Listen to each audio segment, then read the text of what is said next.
28 ఏళ్లకే MLA, 30 ఏళ్లకు మంత్రి. ఆయన సూచించిన వాళ్ళు రాష్ట్రపతి, ఆయన మద్దతు ఇచ్చిన వాళ్ళు ప్రధానమంత్రి, ఆయన దగ్గర శిష్యర్కం చేసిన వాళ్ళు పక్క రాష్ట్ర ముఖ్యమంత్రులు అయ్యారు. కోడి కత్తికి గులకరాయికే బెంబేలెత్తుతుంటే 17 క్లైమర్ మోళ్లు పేలి ఎగిరి పడిన దుమ్ము దులుపుకుంటా ఆయన ముందుకు నడిచి రాష్ట్రాన్ని ముందుకు నడిపించాడు. ఇది ప్రత్యర్థులు వేసిన రాళ్ళని మైలురాళ్లుగా మలుచుకుంటూ అమ్మనమ్మ పెద్ద బిడ్డ, తెలుగు జాతి ముద్దు బిడ్డగా ఎదిగిన ప్రస్థానం. పాయింట్ నెంబర్ 1, ఎన్నిసార్లు గెలిచావు అన్నది కాదు, రాష్ట్రానికి నువ్వు క్రియేట్ చేసిన ఆస్తులు ఏంటి, అసెట్స్ ఏంటి, దానివల్ల రాష్ట్రానికి ఇప్పుడు ఎంత లాభం వస్తుంది, నువ్వు కట్టిన ఇరిగేషన్ ప్రాజెక్ట్స్ ఏంటి, నువ్వు కట్టిన పోర్టులు ఏంటి, నువ్వు కట్టిన మెడికల్ కాలేజీలు ఏంటి, ఇవన్నీ కూడా లెక్క చూపించాలి. పాయింట్ నెంబర్ 2, ఇంకోటి ఏంటి, ఈయన హెల్ప్ తీసుకొని ప్రధానమంత్రులు అవ్వలేదు, వాళ్ళ హెల్ప్ తీసుకొని ఈయన గెలిచాడు. ఈయన బీజేపీ వాళ్ళ హెల్ప్ తీసుకోకుండా గెలిచిన చరిత్ర లేదు.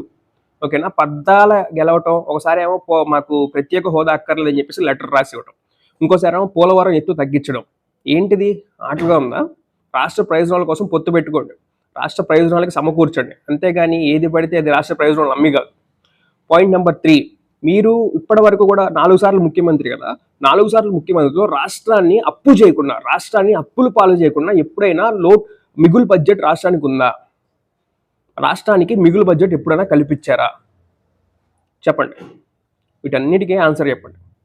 కోడికత్తి, అదేంటి గులకరాయ్, ఇవన్నీ కాదు, తల్లి చెల్లి అని చెప్పేసి మాట్లాడుతున్నారు కదా, అవి హైలైట్.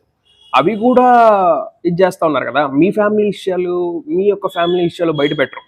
మీ చంద్రబాబు నాయుడు గారి తమ్ముడి పేరు అంటే ఎవరికి తెలియదు, ఆయన నాన్న పేరు, వాటి గురించి మాట్లాడరు, వీళ్ళ గురించి మాత్రం మాట్లాడారు.